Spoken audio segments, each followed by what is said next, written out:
مالک بے نیاز کے متعلق فرمایا جاتا ہے کہ خالق و مالک کو ڈھونڈنا کتنا مشکل ہے، تو علماء نے لکھا، وہ فرماتے ہیں مالک بے نیاز کو ڈھونڈنا بہت آسان ہے۔ میرے خالق نے فرمایا مجھے دائیں بائیں تلاش کرنے کی تمہیں ضرورت نہیں ہے، اگر تم مجھے تلاش کرنا چاہتے ہو تو انسان کے اندر مجھے تلاش کر لو، میں اتنا آسان ہوں ڈھونڈنے میں کہ میرے خالق و مالک نے فرمایا کہ میں نے کچھ صفات انسان کے اندر میں نے رکھی ہیں، اگر وہ چیزیں سب سمجھ جائے اور سمجھ جانے کے بعد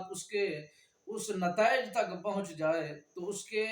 سمجھنے میں اور مجھے ڈھونڈنے میں اسے کوئی تاخیر نہیں ہوگی، زیادہ وقت نہیں لگے گا، میں اتنا آسانی کے ساتھ ہر انسان کو مل جاتا ہوں۔ میرے خالق و مالک نے فرمایا اگر بندہ مومن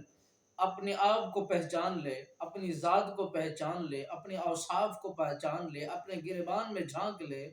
جب اپنی پرکھ کر لے گا، اپنی پہچان کر لے گا، تو یوں سمجھے کہ اس نے مجھے پہچان لیا ہے، میرے صفات کو اس نے پہچان لیا ہے، اور میرے تمام تر جتنے بھی معاملات ہیں ان سب کو وہ پہچان لیتا ہے۔ جب انسان اپنے آپ کو نہیں پہچان سکتا تو اس خالق و مالک کو کیسے پہچان سکتا ہے، اس کائنات کے والی کو کیسے پہچان سکتا ہے، جہان کے مالک کو کیسے پہچان سکتا ہے۔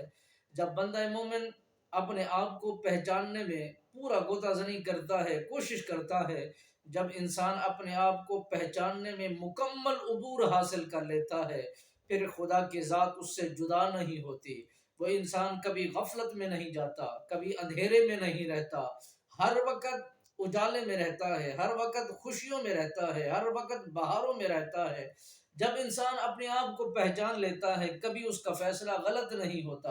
کبھی اس کا سفر غلط